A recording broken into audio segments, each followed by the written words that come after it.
Alright, Elliot, I hope this works because I have officially used all 3 brain cells I have.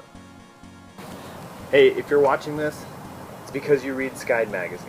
And I just want to tell you a little story before you decide whether or not you're going to give them your money for the next year. It's totally your decision. You got to make the best call for you. But here's what I know from when I started playing. It was about maybe 14 or 15 years ago. And I remember being on the field for one of the first times with the University of Oregon team, go Ducks. And I was on the field, I was on the forehand line, I was trapped against the line, and my mark slid over and really went straight up on me. And I felt like I couldn't lean forward to get a forehand out. I didn't have much of a forehand at the time anyway. And there's a man named John King who came up to me after the point. I had gotten frazzled and I think I threw some bad hammer away. And he came up and he said, listen, when you get in that situation, if they get really aggressive at the mark, what you can do is you can drop away, and that can enable you just enough space to get a high forehand out. So just a little bit of room, and then you'll get out of trouble. And the next day I went out and I used it, I got in the same situation, stepped back, threw over that person. It was the first time somebody had ever told me something that wasn't really the standard way to do it. It wasn't the step out and throw low. It was kind of that next level understanding, and it really opened my eyes for what I could do as a thrower. So, who cares?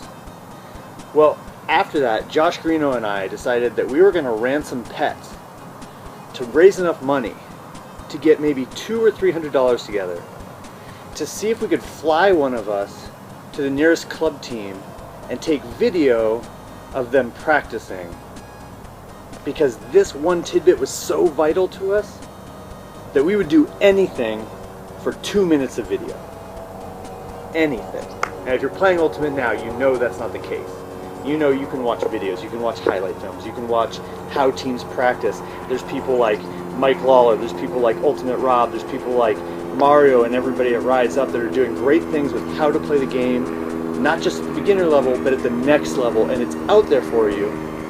And one of the biggest reasons it's out there for you is Sockeye magazine. Sockeye, with a couple of other pieces, have gone way beyond the Call of Duty, and they've opened up this scene where you can find Ultimate, you can play the game, you can see the best players, and you can get better if you want. You can have more fun, you can try new things, you can see if maybe your team will use a different stance or a different way of attacking the field, or maybe it's something not to do with the disc at all, something about how you feel about tournaments or how you prepare. But you can go get that. I couldn't, and I would have murdered one of my own teammates for it back then.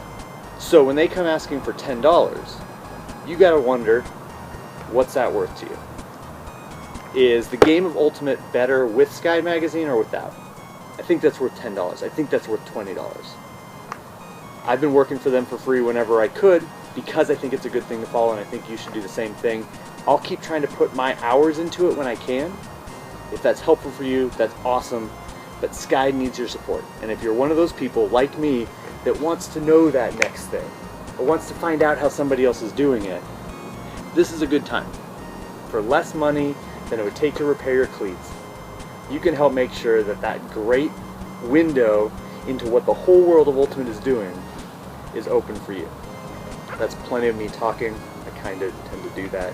But if you're like me and you're into Ultimate, this is something that those of us that have been playing for a decade or more, we could only have dreamed that somebody would do this. And Elliot Trotter and Sockeye magazine have done it. They're not the only people that have done it, but they're among the people that have done it the best, and they're not asking for a lot. So I'm done televangelizing for the day. I hope you enjoy Sockeye magazine. I hope whether you can contribute or not, you keep reading it. And yeah, Elliot, thank you, and everybody that works with you for everything you've done. I know I'm going to be donating, and I hope other people will too.